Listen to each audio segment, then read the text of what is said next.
إن الحمد لله نحمده ونستعينه ونؤمن به ونتوكل عليه ونعوذ بالله من شرور أنفسنا ومن سيئات أعمالنا من يهده الله فلا مضل له ومن يضلله فلا هادي له أشهد أن لا إله إلا الله وحده لا شريك له أشهد أن محمدا عبده ورسوله أرسله بالهدى ودين كل حق ليظهره على الدين كله ولو كره المشركون اللهم صل على محمد وعلى آل محمد كما صليت على إبراهيم وعلى آل إبراهيم إنك حميد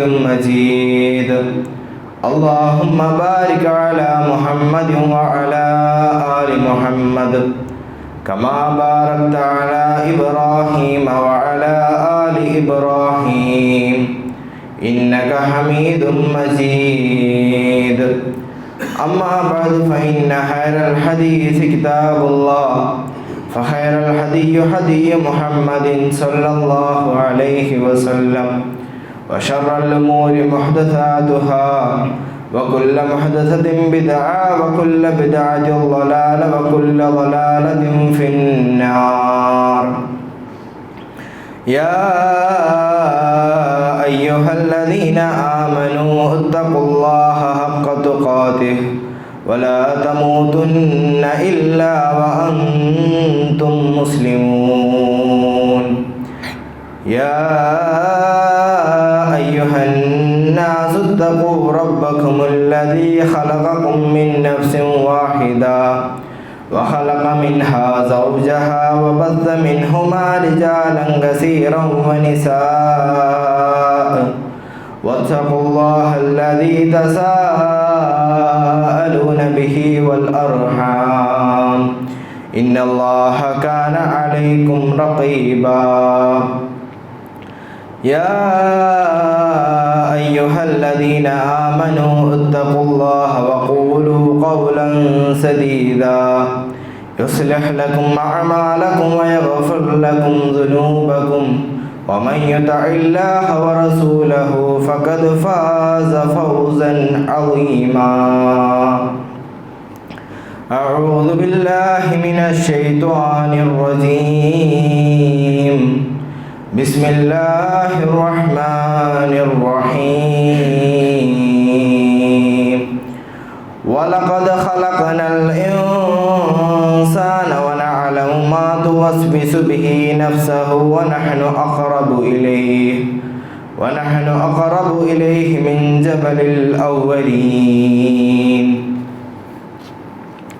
ഏറെ ആദരണീയരായ സത്യവിശ്വാസിനികളെ, പ്രപഞ്ച ലോക സൃഷ്ടാവായ അള്ളാഹുവിൻ്റെ വിധിവിലക്കുകൾ ജീവിതത്തിൻ്റെ എല്ലാ മേഖലകളിലും പാലിച്ചുകൊണ്ട് ജീവിതം തഖ്വയുള്ളവരായി മുന്നോട്ട് കൊണ്ടുപോകണമേ എന്ന് ഉണർത്തുകയാണ്, ഉത്ബോധിപ്പിക്കുകയാണ്. നശ്വരമായ ജീവിതത്തിലെ ഓരോ വാക്കുകൾക്കും നോക്കുകൾക്കും നാളെ അള്ളാഹുവിൻ്റെ കോടതിയിൽ മറുപടി നൽകേണ്ടി വരുമെന്ന് മനസ്സിലാക്കിക്കൊണ്ടും അവിടെ തൻ്റെ കൂട്ടുകാർക്കോ ബന്ധുമിത്രാദികൾക്കോ രക്ഷിതാക്കൾക്കോ അധ്യാപകർക്കോ ആർക്കും തന്നെ രക്ഷപ്പെടുത്തുവാനോ സഹായിക്കുവാനോ സാധിക്കുകയില്ല എന്ന് മനസ്സിലാക്കിക്കൊണ്ടും എപ്പോൾ വേണമെങ്കിലും വന്നെത്താവുന്ന മരണത്തെ മുന്നിൽ കണ്ടുകൊണ്ട് അള്ളാഹുവിൻ്റെ ശിക്ഷ അതികഠിനമായതിനാലും ഏറ്റവും ചെറിയ ശിക്ഷ പോലും വളരെ അസഹനീയമായതിനാലും ആ ശിക്ഷയ്ക്ക് വിധേയമാകുന്ന എല്ലാവിധ തെറ്റുകുറ്റങ്ങളിൽ നിന്ന് വിട്ടുനിൽക്കണമെന്ന് സ്വന്തത്തോടെന്ന പോലെ നിങ്ങളോട് ഓരോരുത്തരോടും അതിൻ്റേതായ ഗൗരവത്തിൽ ഉത്ബോധിപ്പിക്കുകയാണ്, വസിയത്ത് ചെയ്യുകയാണ്. നാഥൻ നമ്മെ അനുഗ്രഹിക്കുമാറാകട്ടെ. നമ്മുടെ സൽക്കർമ്മങ്ങൾ നശിപ്പിച്ച് കളയുന്ന മഹാപാപമാണ് ശിർക്ക്. അത് നമ്മുടെ ജീവിതത്തിലേക്ക് കടന്നു വന്നാൽ നമ്മുടെ എല്ലാ സൽക്കർമ്മങ്ങളും നശിച്ചു പോകും. നരകമുക്തിയും സ്വർഗപ്രവേശനവുമാണ് ഒരു മുസ്ലിമിൻ്റെ അല്ലെങ്കിൽ ഒരു മുഅ്മിനിൻ്റെ ജീവിത ലക്ഷ്യം എന്നുള്ളത്. ആ ലക്ഷ്യം നിറവേറ്റുന്നതിന് വേണ്ടി ഓരോ വിശ്വാസിയും ധാരാളം ഇബാദത്തുകളും സൽപ്രവർത്തനങ്ങളും ചെയ്യുന്നുണ്ട്. അതെല്ലാം അല്ലാഹു സുബ്ഹാനഹു വ തആല സ്വീകരിക്കുന്നുണ്ടോ എന്ന് നമുക്ക് യാതൊരുവിധ ഉറപ്പുമില്ല. നാം ചെയ്യുന്ന ഇബാദത്തുകൾ അല്ലാഹു സുബ്ഹാനഹു വ തആല സ്വീകരിക്കണമെങ്കിൽ വിശുദ്ധ ഖുർആനും തിരുസുന്നത്തും അനുസരിച്ചായിരിക്കണം നമ്മുടെ ഓരോ സൽപ്രവർത്തനവും നടക്കേണ്ടത്. നല്ലതല്ലേ എന്ന് വിചാരിച്ചുകൊണ്ട് നമ്മൾ ചെയ്യുന്ന ഓരോ പ്രവർത്തനങ്ങളും അള്ളാഹുവിൻ്റെ മുമ്പിൽ ഒരു പ്രതിഫലവും ലഭിക്കാത്ത ഒരു അവസ്ഥ, അത് വളരെ ഖേദകരമാണ്. അത്തരക്കാരെ പറ്റി അല്ലാഹു സുബ്ഹാനഹു വ തആല വിശുദ്ധ ഖുർആനിലൂടെ പറഞ്ഞത് ഇങ്ങനെയാണ്: ഖുൽ ഹൽ നുനബ്ബിഉകും ബിൽ അഖ്സരീന അഅമാൽ അല്ലദീന ളല്ല സഅയുഹും ഫീ ഹയാത്തിദ് ദുനിയാ വഹും യഹ്സബൂന അന്നഹും യുഹ്സനൂന സുൻആ ഉലൈക അല്ലദീന കഫറൂ ബിആയാതി റബ്ബിഹിം വലിഖാഇഹി ഫഹബിതത് അഅമാലുഹും ഫലാ നുഖീമു ലഹും യൗമൽ ഖിയാമത്തി വസ്നാ. നബിയെ പറയുക, കർമ്മങ്ങളെല്ലാം നഷ്ടപ്പെട്ടവരെ കുറിച്ച് ഞാൻ പറഞ്ഞു തരട്ടെയോ? ചെയ്യുന്നതെല്ലാം നല്ലതാണെന്ന് വിചാരിച്ചുകൊണ്ട് ഇഹലോകത്ത് പരിശ്രമങ്ങൾ പാഴാക്കിയവർ, തങ്ങളുടെ രക്ഷിതാവിൻ്റെ ദൃഷ്ടാന്തങ്ങളെയും അവനുമായുള്ള കൂടിക്കാഴ്ചയും നിഷേധിച്ചവർ, അവരുടെ കർമ്മങ്ങൾ പാഴായിപ്പോയി. അന്ത്യനാളിൽ നാം അവർക്ക് ഒരു വിലയും കൽപ്പിക്കുകയില്ല. നിഷേധിച്ചതിനും എൻ്റെ ദൃഷ്ടാന്തങ്ങളെയും ദൂതന്മാരെയും പരിഹസിച്ചതിനും നരകമാണ് അവർക്കുള്ള പ്രതിഫലം. അല്ലാഹു സുബ്ഹാനഹു വ തആല പറഞ്ഞതാണ്. അല്ലാഹു സുബ്ഹാനഹു വ തആല നമ്മൾ ഓരോ ചെയ്യുന്ന പ്രവർത്തനങ്ങൾ നല്ലതല്ലേ എന്ന് വിചാരിച്ചുകൊണ്ട് ചെയ്യുന്ന പ്രവർത്തനങ്ങൾ ഒരുപക്ഷെ വിദഗ്ധകളായി മാറിപ്പോയേക്കാം. അത്തരക്കാരെ പറ്റിയാണ് അല്ലാഹു സുബ്ഹാനഹു വ തആല വിശുദ്ധ ഖുർആനിൽ പറഞ്ഞത്. നമ്മൾ പല നല്ല കർമ്മങ്ങളും ചെയ്യുന്നുണ്ട്. നല്ലതല്ലേ എന്ന് വിചാരിച്ച് ചെയ്യുന്ന കർമ്മങ്ങൾ പലപ്പോഴും നമുക്ക് വിപരീത ഫലമായിരിക്കും നൽകുക. നമ്മുടെ എല്ലാ സൽക്കർമ്മങ്ങളെയും നശിപ്പിച്ചു കളയുന്ന മഹാപാപമാണ് ശിർക്ക്. ആ ശിർക്കിനെ പറ്റി അല്ലാഹു സുബ്ഹാനഹു വ തആല സൂറത്തുൽ സുമറിലൂടെ നമുക്ക് പറഞ്ഞു തരുന്നുണ്ട്. നബി സല്ലല്ലാഹു അലൈഹി വസല്ലമയെ അല്ലാഹു സുബ്ഹാനഹു വ തആല ആ ആയത്തിലൂടെ താക്കീത് ചെയ്യുകയാണ്. അല്ലാഹു പറയുകയാണ്: വലഖദ് ഊഹിയ ഇലൈക വഇലല്ലദീന മിൻ ഖബ്ലിക ലഇൻ അശ്റകത് ലയഹ്ബതുന്ന അമലുക വലതകൂനന്ന മിനൽ ഖാസിരീൻ. തീർച്ചയായും നിനക്കും നിന്റെ മുമ്പുള്ളവർക്കും സന്ദേശം നൽകപ്പെട്ടിട്ടുള്ളത് ഇതത്രേ: നീ അള്ളാഹുവിങ്കൽ പങ്കുചേർക്കുകയാണെങ്കിൽ നിന്റെ കർമ്മങ്ങൾ മുഴുവനായും നിഷ്ഫലമായി തീരും. തീർച്ചയായും നീ നഷ്ടക്കാരിൽ തീരുകയും ചെയ്യും. എല്ലാ പാപങ്ങളും പൊറുക്കപ്പെട്ട, സ്വർഗം കൊണ്ട് സന്തോഷ വാർത്ത അറിയിക്കപ്പെട്ട നബി സല്ലല്ലാഹു അലൈഹി വസല്ലമയെ അല്ലാഹു സുബ്ഹാനഹു വ തആല ഇങ്ങനെ താക്കീത് ചെയ്തിട്ടുണ്ടെങ്കിൽ, പ്രിയപ്പെട്ട സഹോദരങ്ങളെ, ഞാനും നിങ്ങളുമൊക്കെ ചിന്തിക്കേണ്ടതുണ്ട്. നാളെ മഹ്ശറയിലെ അല്ലാഹു സുബ്ഹാനഹു വ തആലയുടെ മുമ്പിൽ നിൽക്കുമ്പോൾ അല്ലാഹു സുബ്ഹാനഹു വ തആല എങ്ങനെയാണ് നമ്മോട് സമീപിക്കുക, അല്ലെങ്കിൽ എങ്ങനെയാണ് നമ്മളോട് നമ്മുടെ കർമ്മങ്ങളെ, നമ്മുടെ ഫലങ്ങൾക്ക് മറുപടി നൽകുക, നമ്മൾ ചെയ്തതിനെല്ലാം എങ്ങനെയാണ് അല്ലാഹു സുബ്ഹാനഹു വ തആല നമ്മൾക്ക് എങ്ങനെയാണ് പ്രതിഫലം നൽകുക എന്നൊക്കെ ഞാനും നിങ്ങളുമൊക്കെ ഏറെ ഗൗരവത്തിൽ ചിന്തിക്കേണ്ട കാര്യങ്ങളാണ്. അതുകൊണ്ട് അള്ളാഹു അല്ലാത്തവരോട് പ്രാർത്ഥിക്കുക, സഹായം തേടുക, അവർക്ക് നേർച്ച വഴിപാടുകൾ അർപ്പിക്കുക. കൂടാതെ അള്ളാഹുവിന് മാത്രം അവകാശപ്പെട്ട സംഗതികൾ മറ്റുള്ളവരുണ്ടെന്നും മറ്റുള്ളവർക്ക് കഴിയുമെന്ന് സങ്കല്പിക്കുക. ഇതൊക്കെയാണല്ലോ ശിർക്കുകളിൽ പ്രധാനപ്പെട്ടത്. ഇവയെല്ലാം നാം നമ്മുടെ ജീവിതത്തിൽ നിന്ന് മാറ്റി നിർത്തേണ്ടതുണ്ട്. അള്ളാഹു അവനിൽ പങ്കുചേർക്കുന്നത് ഒരിക്കലും പൊറുക്കപ്പെടുകയില്ല. മറ്റെല്ലാ തെറ്റുകളും അള്ളാഹു സുബ്ഹാനഹു വ തആല ഉദ്ദേശിക്കുന്നവർക്ക് പൊറുക്കപ്പെടുക തന്നെ ചെയ്യും. പക്ഷേ അള്ളാഹുവിൽ പങ്കുചേർത്താൽ അതൊരിക്കലും അള്ളാഹു പുറത്തു തരുകയില്ല. ഇനി ആരെങ്കിലും അള്ളാഹുവിൽ പങ്കുചേർത്താൽ അവൻ നേർമാർഗത്തിൽ നിന്ന് വളരെ ദൂരം ആയി പോവുകയും ചെയ്യും. ഒരു മുസ്ലിമായി നമസ്കരിക്കുന്ന ഒരു വ്യക്തി എല്ലാ റക്അത്തിലും അള്ളാഹുവിനോട് ഒരു കരാറ് ചെയ്യുന്നുണ്ട്. ഞാനും നിങ്ങളുമൊക്കെ എല്ലാ ദിവസവും നൽകുന്നൊരു കരാറാണ്. നമ്മളെല്ലാവരും 17 തവണ നിർബന്ധമായി ചെയ്യുന്ന ഒരു കരാറ്: ഇയ്യാക നഅ്ബുദു വ ഇയ്യാക നസ്തഈൻ. റബ്ബേ, നിന്നോട് മാത്രം ഞങ്ങൾ ആരാധിക്കുന്നു, നിന്നോട് മാത്രം ഞങ്ങൾ സഹായം തേടുന്നു. ഇങ്ങനെ അള്ളാഹിന്റെ മുമ്പിൽ കരാറ് ചെയ്യുന്ന ഒരു വ്യക്തിക്ക് എങ്ങനെയാണ് മറ്റുള്ള മഹാന്മാരെ വിളിച്ച് പ്രാർത്ഥിക്കാൻ കഴിയുക? അങ്ങനെ പ്രാർത്ഥിക്കാൻ കഴിയുക എങ്ങനെയാണ്? അത് ചിന്തിക്കുന്നത് തന്നെ തെറ്റല്ലേ? അള്ളാഹു അല്ലാത്തവരോട് പ്രാർത്ഥിക്കുകയും സഹായം തേടുകയും ചെയ്യുക എന്നുള്ളത് അള്ളാഹുവിനോടുള്ള വാഗ്ദാന ലംഘനമല്ലേ? ഒരു വ്യക്തി തൻ്റെ കൂട്ടുകാരനുമായ ഒരു കരാറ് ഏൽപ്പിച്ചു. അതായത് ഇന്ന ദിവസം ഇന്ന സാധനം നിനക്ക് തരാം, അല്ലെങ്കിൽ ഇന്ന ദിവസം നീ പറയുന്നത് പോലെ ഞാൻ കൃത്യമായി ചെയ്യാം. ആ ദിവസം കടന്നുപോയി, ആ കരാർ ആ വ്യക്തി ചെയ്തില്ല. അപ്പോൾ ആ വ്യക്തിക്ക് ആ കൂട്ടുകാരനോട് എന്താകുന്നു? വിശ്വാസം കുറഞ്ഞു പോവുകയാണ് ചെയ്യുന്നത്. അതായത് ഇവിടെ ആ വ്യക്തി ആ കരാറ് ചെയ്യുന്നില്ല, കരാറ് ലംഘിക്കുകയാണ് ചെയ്തത്. ആ വിശ്വാസം കുറഞ്ഞു പോയി. പക്ഷേ ഞാനും നിങ്ങളുമൊക്കെ ദിവസവും 17 അതിൽ കൂടുതൽ തവണയോ ഇയ്യാക നഅ്ബുദു വ ഇയ്യാക നസ്തഈൻ എന്ന് പറഞ്ഞുകൊണ്ട് നമ്മളെ പടച്ച ഈ പ്രപഞ്ചത്തെ മൊത്തം സൃഷ്ടിച്ച് പരിപാലിക്കുന്ന അല്ലാഹു സുബ്ഹാനഹു വ തആലക്ക് മുമ്പിൽ ഞാനും നിങ്ങളുമൊക്കെ ഒരു കരാറ് നൽകുന്നുണ്ട്. അങ്ങനെ ഇയ്യാക നഅ്ബുദു വ ഇയ്യാക നസ്തഈൻ എന്ന് പറഞ്ഞുകൊണ്ട് കരാറ് ചെയ്തതിനു ശേഷം അത് ലംഘിച്ചു കഴിഞ്ഞാൽ എത്ര വലിയ ഒരു ഗുരുതരമായ തെറ്റാണ് ഞാനും നിങ്ങളുമൊക്കെ ചെയ്തുകൊണ്ടിരിക്കുന്നത്. പക്ഷേ പരമകാരുണ്യകാരനായ റബ്ബ് നമ്മോടുള്ള വിശ്വാസം കുറയ്ക്കുന്നില്ല കേട്ടോ. അവൻ വീണ്ടും വീണ്ടും നമുക്ക് അവസരങ്ങൾ നൽകിക്കൊണ്ടിരിക്കുകയാണ്. എന്തിനാണ് അവസരങ്ങൾ നൽകുന്നത്? അവനിലേക്ക് പശ്ചാത്തപിച്ച് മടങ്ങാൻ, അള്ളാഹുവിലേക്ക് പശ്ചാത്തപിച്ച് മടങ്ങാൻ. റബ്ബേ, ഞാൻ ധാരാളം തെറ്റുകൾ ചെയ്തിട്ടുണ്ട്, നിന്നിൽ പങ്കു ചേർത്തിട്ടുണ്ട് എന്ന് പറഞ്ഞുകൊണ്ട് അവനിലേക്ക് പശ്ചാത്തപിച്ച് മടങ്ങാൻ റബ്ബ് സുബ്ഹാനഹു വ തആല നമുക്ക് എല്ലാവർക്കും ഓരോ അവസരങ്ങൾ നൽകുകയാണ്. അതുകൊണ്ട് തന്നെ അള്ളാഹുവിനോട് മാത്രം ആരാധിക്കുക, അള്ളാഹുവിനോട് നേരിട്ട് ചോദിക്കുക. അതിനിടയിൽ എന്തിനാണ് ഒരു ഇടനിലക്കാരനെ കൊണ്ടുവരുന്നത്? നിങ്ങൾ എന്നോട് ചോദിക്കൂ, ഞാൻ നിങ്ങൾക്ക് ഉത്തരം നൽകാമെന്ന് അള്ളാഹു സുബ്ഹാനഹു വ തആല നമ്മോട് പറഞ്ഞില്ലേ? ആ അള്ളാഹിന്റെ മുമ്പിൽ കൈകൾ ഉയർത്തിക്കൊണ്ട് നമുക്ക് പ്രാർത്ഥിക്കാൻ കഴിയണം. അതിൻ്റെ ഇടയിലേക്ക് മറ്റൊരാളെ വിളിച്ചു കൊണ്ടുവരാനോ ഒരു മഹാനെ വിളിച്ചു കൊണ്ടുവരാനോ ഒന്നും പാടുകയില്ല. നമ്മൾ എന്ത് ചെയ്യണം? അള്ളാഹുവിനോട് കൃത്യമായി പ്രാർത്ഥിക്കേണ്ടതുണ്ട്. അള്ളാഹുവിനോട് നേരിട്ട് പ്രാർത്ഥിക്കുക, അള്ളാഹുവിനോട് നേരിട്ട് ചോദിക്കുക. നമസ്കാരത്തിൽ നിന്നോട് മാത്രം പ്രാർത്ഥിക്കുകയും നിന്നോട് മാത്രം സഹായം തേടുകയും ചെയ്യുകയുള്ളൂ എന്ന് കരാറ് ചെയ്യുന്ന ഒരു വ്യക്തി നമസ്കാരത്തിന് ശേഷം അള്ളാഹു അല്ലാത്തവരോട് പ്രാർത്ഥിക്കുകയും സഹായം തേടുകയും ചെയ്യുന്നത് ആ വ്യക്തി അള്ളാഹുവിനോട് ചെയ്യുന്ന വാഗ്ദാന ലംഘനമാണ്. അത്തരക്കാരെ പറ്റി പരിശുദ്ധ ഖുർആനിൽ അല്ലാഹു സുബ്ഹാനഹു വ തആല പറയുന്നുണ്ട്, ലിമാ തഖൂലൂന മാ ലാ തഫ്അലൂൻ കബറ മഖ്തൻ ഇൻദല്ലാഹി അൻ തഖൂലു മാ ലാ തഫ്അലൂൻ.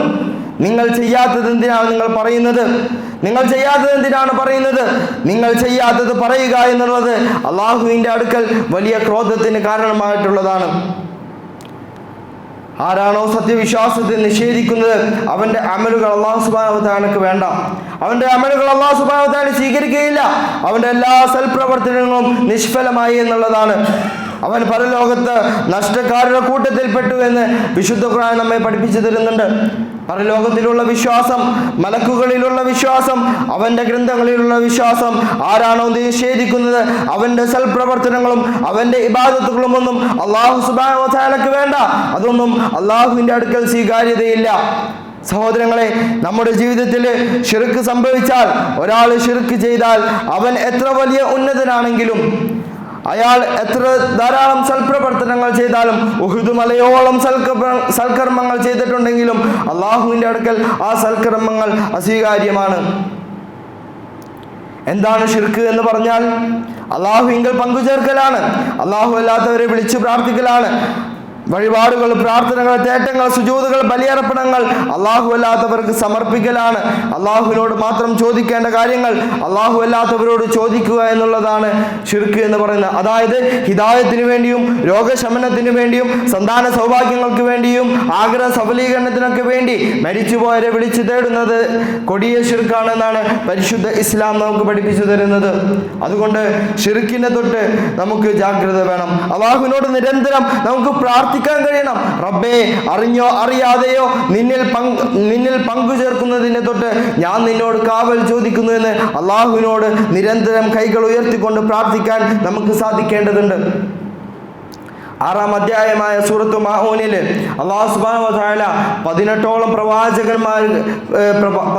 പ്രവാചകന്മാരെ പറ്റി പറയുന്നുണ്ട്. അവർക്ക് നൽകിയ ഹിദായത്തുകളും അവർക്ക് നൽകിയ അനുഗ്രഹങ്ങളെയും പറ്റി വ്യക്തമായി പരാമർശിച്ചതിന് ശേഷം അല്ലാഹു സുബ്ഹാനഹു വ തആല പറയുന്നുണ്ട്, അവരെങ്ങാനും ശിർക്ക് ചെയ്താൽ, അവരെങ്ങാനും ശിർക്ക് ചെയ്താൽ അവർ പ്രവർത്തിച്ചതെല്ലാം ബാത്തിലായി പോകുന്നതാണ്.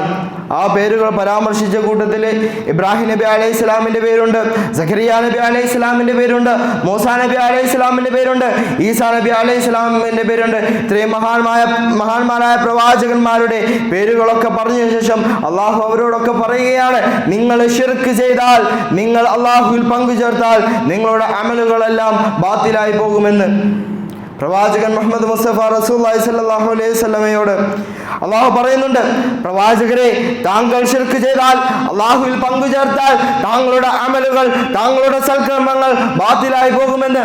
പ്രവാചകൻ ഒരിക്കലും ശിർക്ക് ചെയ്യില്ല. പക്ഷേ പ്രവാചകനോട് അങ്ങനെ പഠിപ്പിക്കുകയാണ്. എത്ര വലിയ ഉന്നതനാണെങ്കിലും, എത്ര വലിയ സൽക്കർമ്മങ്ങൾ ചെയ്യുന്ന ആളാണെങ്കിലും ശിർക്ക് സംഭവിച്ചാൽ അമലുകൾ ദുർബലപ്പെട്ടു പോകുന്നതാണ്. മാത്രമല്ല അള്ളാഹുവിൻ്റെ റസൂലിൻ്റെ ശഫാഅത്ത് ലഭിക്കുകയുമില്ല. അത്രയും ഗൗരവമുള്ള ഒരു കാര്യമാണ് ശിർക്ക് എന്ന് പറയുന്നത്. നമ്മൾ ഏറെ ഗൗരവത്തോടെ നിസാരമാക്കി കളയേണ്ട കാര്യമല്ല ശിർക്ക്. ഇന്നത്തെ ഇസ്ലാമിക ചുറ്റുപാടിൽ ഏറെ ബിദ്അത്തുകൾ കടന്നുകൂടിക്കൊണ്ടിരിക്കുകയാണ്. അള്ളാഹുവിൻ്റെ ദീനിൽ പലതരത്തിലുള്ള കൂട്ടിച്ചേർത്തുകൾ കടന്നുകൂടിയിട്ടുണ്ട്. അള്ളാഹുവിൻ്റെ റസൂൽ പഠിപ്പിച്ചു തരാത്ത പല കാര്യങ്ങളും ഇന്ന് അധികരിച്ചു കൊണ്ടിരിക്കുകയാണ്. പലരും അതിനെ വളരെയധികം പ്രോത്സാഹിപ്പിക്കുന്നുണ്ട്. അതെല്ലാം വലിയ തെറ്റുകളാണ് എന്ന് മനസ്സിലാക്കിക്കൊണ്ട് അതിൽ നിന്നെല്ലാം നമ്മൾ മാറി നിൽക്കേണ്ടതുണ്ട്. അള്ളാഹുവും അവൻ്റെ പ്രവാചകനും പഠിപ്പിച്ചു തന്ന വഴിയിലൂടെ ആയിരിക്കണം നമ്മുടെ ജീവിതം മുന്നോട്ട് കൊണ്ടുപോകേണ്ടത്. അതിലൂടെ ആയിരിക്കണം നമ്മുടെ ഇബാദത്തുകളും നമ്മുടെ സൽപ്രവർത്തനങ്ങളും മുന്നോട്ട് കൊണ്ടുപോകേണ്ടത്. എത്രയെത്ര പ്രവാചകന്മാരുടെ ചരിത്രങ്ങൾ നമുക്കറിയാം. ഇബ്രാഹിം നബി അലൈഹി ഇസ്ലാമിൻ്റെ ചരിത്രം നിങ്ങൾ നോക്കൂ. ബിംബങ്ങളെ വിൽക്കുകയും ആരാധിക്കുകയും ചെയ്തിരുന്ന ആസർ എന്ന ആളുടെ മകനായിട്ടാണ് അദ്ദേഹം ജനിച്ചത്. എന്നിട്ട് പോലും അദ്ദേഹം ബിംബാരാധനയെ എതിർക്കുകയും അവരുടെ ബിംബങ്ങളെ നശിപ്പിക്കുകയും ചെയ്തു. ഇതറിഞ്ഞ് അവിടുത്തെ രാജാവ് അദ്ദേഹത്തെ തീയിലെറിയാൻ തീരുമാനിച്ചു. പക്ഷേ ഏകനായ അള്ളാഹുവിൽ പരമേൽപ്പിച്ചതുകൊണ്ട് ആ തീയെ അള്ളാഹു തണുപ്പാക്കി മാറ്റി. ഓരോ പ്രവാചകന്മാരുടെ ചരിത്രം നമ്മൾ എടുത്തു നോക്കുമ്പോഴും എല്ലാ പ്രവാചകന്മാരും പറയുന്നത് അള്ളാഹുവിനെ നിങ്ങൾ ആരാധിക്കാനാണ്. ലാ ഇലാഹ ഇല്ലല്ലാഹ്, അല്ലാഹു അല്ലാതെ ഇലാഹില്ല, അള്ളാഹു ഏകനാണ് എന്നാണ് എല്ലാ പ്രവാചകന്മാരും നമ്മോട് പറഞ്ഞു തന്നിട്ടുള്ളത്. അതുകൊണ്ട് ഓരോ പ്രവാചകന്മാരുടെ ചരിത്രങ്ങളും വ്യക്തമായി നമ്മൾ മനസ്സിലാക്കുമ്പോൾ അള്ളാഹുവിൽ പങ്കുചേർക്കൽ ഏറെ ഗുരുതരമായ തെറ്റാണ് എന്ന് നമുക്ക് വ്യക്തമാക്കി മനസ്സിലാക്കി തരുന്നുണ്ട്. അതുകൊണ്ട് നമ്മൾ അള്ളാഹുവിന് കരാറ് ചെയ്തിട്ടുണ്ടെങ്കിൽ അത് തെറ്റിക്കാതിരിക്കുക. അള്ളാഹുവിനും അവൻ്റെ റസൂലിനും കീഴ്പ്പെട്ട് ജീവിക്കുവാനും ശിർക്ക് പോലെയുള്ള വലിയ പാപങ്ങളിൽ നിന്ന് രക്ഷ നേടുവാനും അള്ളാഹു സുബ്ഹാനഹു വ തആല നമുക്കെല്ലാവർക്കും തൗഫീക്ക് നൽകി അനുഗ്രഹിക്കുമാറാകട്ടെ.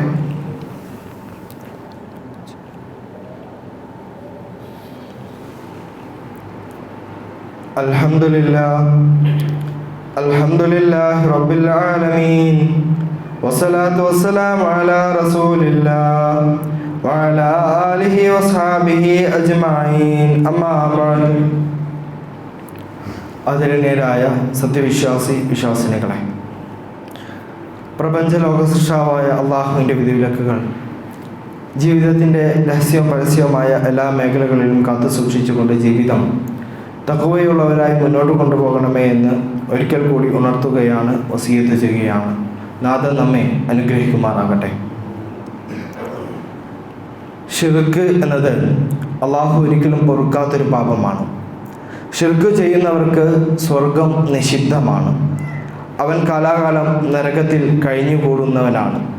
നല്ലതല്ലേ എന്ന് കരുതി നമ്മൾ ചെയ്യുന്ന ഓരോ കാര്യങ്ങളും നബി സല്ലല്ലാഹു അലൈഹി വസല്ലമയുടെയും സഹാബത്തിൻ്റെയും മാതൃക അതിലുണ്ടോ എന്ന് നാം വളരെ ഗൗരവത്തോടെ മനസ്സിലാക്കേണ്ടതാണ്, അറിയേണ്ടതാണ്.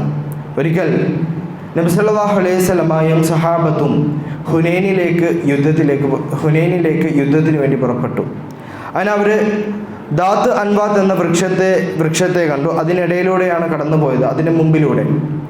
അപ്പോൾ അവർ ആ വൃക്ഷത്തിൻ്റെ പ്രത്യേകത പറഞ്ഞു. അവിടുത്തെ മുശ്രിക്കുകൾ അവരുടെ ആയുധങ്ങൾ ബർക്കത്തിന് വേണ്ടി ആ മരങ്ങളിൽ കൊളത്തിയിടാറുണ്ടായിരുന്നു. അപ്പോൾ സഹാബിമാർ നബി സല്ലല്ലാഹു അലൈഹി വസല്ലമയോട് പറഞ്ഞു, ദാത്ത് അൻവാത്ത് അവർക്ക് ഉള്ളതുപോലെ ഞങ്ങൾക്കൊരു ദാത്ത് അൻവാത്ത് നിശ്ചയിച്ചു തരണമെന്ന് പറഞ്ഞു. ഇത് കേട്ടപ്പോൾ നബി സല്ലല്ലാഹു അലൈഹി വസല്ലമ വളരെ കോപത്തോടെ പറഞ്ഞു, സുബ്ഹാനല്ലാഹ്, ഇത് മൂസാ നബി അലൈഹി ഇസ്ലാമിൻ്റെ ജനത പറഞ്ഞതുപോലെയാണ് എന്ന്. അത് അങ്ങനെ പറഞ്ഞുകൊണ്ട് അവർക്ക് നബി സല്ലല്ലാഹു അലൈഹി വസല്ലമ താക്കീത് നൽകി. യുദ്ധം വിജയിക്കാൻ വേണ്ടി ഒരു ദാത്ത് അൻവാത്ത് ഏർപ്പെടുത്തി തരണമെന്ന് സഹാബിമാർ നബി സല്ലല്ലാഹു അലൈഹി വസല്ലമയോട് പറഞ്ഞപ്പോൾ അത് ബിംബാരാധനക്ക് തുല്യമായി കണ്ടാണ് നബി സല്ലല്ലാഹു അലൈഹി വസല്ലമ അവരെ താക്കീത് ചെയ്തത്. ഇതിൽ നിന്നും ശിർക്ക് എത്ര വലിയ ഗൗരവമുള്ളതും എത്ര വലിയ തെറ്റാണ് എന്ന് നമുക്ക് വ്യക്തമായി മനസ്സിലാക്കി തരുന്നുണ്ട്. അതുകൊണ്ട് സഹോദരങ്ങളെ, നാം ഒരിക്കലും ശിർക്കിൽ അകപ്പെടാതിരിക്കുവാനും നമ്മുടെ സൽക്കർമ്മങ്ങൾ ഒരിക്കലും ബിദ്അത്തുകളിൽ കടന്നു വരാതിരിക്കാനും നമ്മൾ ചെയ്തു പോയിട്ടുള്ള ചെറുതും വലുതുമായ എല്ലാ പാപങ്ങളും തൗബ ചെയ്തും സ്വർഗം നേടാൻ നമ്മൾ നമ്മുടെ ജീവിതാവസാനം വരെ ശ്രമിച്ചുകൊണ്ടിരിക്കണം. അതിലൂടെയാണ് ഒരു വിശ്വാസിയുടെ അല്ലെങ്കിൽ ഒരു മുഅ്മിനിൻ്റെ ജീവിത വിജയം എന്ന് പറയുന്നത്. അതാണ് അള്ളാഹുവിൻ്റെ പരലോകത്ത്. അങ്ങനെ ജീവിച്ചാൽ മാത്രമേ അള്ളാഹുവിൻ്റെ പരലോകത്ത് നമുക്ക് വിജയിക്കാൻ സാധിക്കുകയുള്ളൂ. അങ്ങനെ നമ്മുടെ എല്ലാ പാപങ്ങളും പൊറുക്കപ്പെട്ട് നമ്മുടെ തൗബ അള്ളാഹു സുബ്ഹാനഹു വ തആല സ്വീകരിക്കുമാറാകട്ടെ. മനുഷ്യ സഹജമായി വരുന്ന എല്ലാ തെറ്റുകുറ്റങ്ങളും അള്ളാഹു സുബ്ഹാനഹു വ തആല മാപ്പാക്കി നൽകി അനുഗ്രഹിക്കുമാറാകട്ടെ. നമ്മിൽ നിന്ന് മരണപ്പെട്ടു പോയവർക്ക് മഗ്ഫിറത്തും മർഹമത്തും നൽകി അനുഗ്രഹിക്കുമാറാകട്ടെ. അവരുടെ ബർസഖിയായ ജീവിതം അള്ളാഹു സുബ്ഹാനഹു വ തആല റാഹത്താക്കി നൽകി അനുഗ്രഹിക്കുമാറാകട്ടെ. ശാരീരികവും മാനസികവും സാമ്പത്തികവുമായ പ്രയാസങ്ങൾ അനുഭവിക്കുന്ന എല്ലാവരുടെ പ്രയാസങ്ങൾ അള്ളാഹു സുബ്ഹാനഹു വ തആല എളുപ്പമാക്കി കൊടുക്കുമാറാകട്ടെ. നാളെ പാരത്രികമായ ലോകത്ത് അമ്പിയാക്കളും സലഫു സാലിഹീങ്ങളും സിദ്ദീഖുകളും ശുഹദാക്കളുമുള്ള സ്വർഗത്തിൽ പ്രവേശിക്കുവാൻ സാധുക്കളായ നമ്മുടെ മാതാപിതാക്കൾക്കും നമ്മുടെ കൂട്ടുകുടുംബങ്ങൾക്കും അല്ലാഹു തൗഫീഖ് നൽകി അനുഗ്രഹിക്കുമാറാകട്ടെ. اللهم اغفر للمؤمنين والمؤمنات والمسلمين والمسلمات والأحياء منهم والأموات إنك مجيب الدعوات يا قاضي الحاجات. ربنا تقبل منا إنك أنت السميع العليم وتب علينا إنك أنت التواب الرحيم واغفر لنا يا غافر المذنبين. ربنا هب لنا من أزواجنا وذرياتنا قرة أعين واجعلنا للمتقين إماما. ربنا ظلمنا أنفسنا وإن لم تغفر لنا لنكونن من الخاسرين. اللهم أعز الإسلام والمسلمين وأذل الشرك والمشركين. اللهم أعز الإسلام والمسلمين وأذل الشرك والمشركين. اللهم أعز الإسلام والمسلمين وأذل الشرك والمشركين. اللهم لا تسلم علينا من لا يرحمنا. اللهم لا تسلم علينا من لا يرحمنا. اللهم لا تسلم علينا من لا يرحمنا. ربنا آتنا في الدنيا حسنة وفي الآخرة حسنة وقنا عذاب النار. آمين آمين برحمتك يا أرحم الراحمين.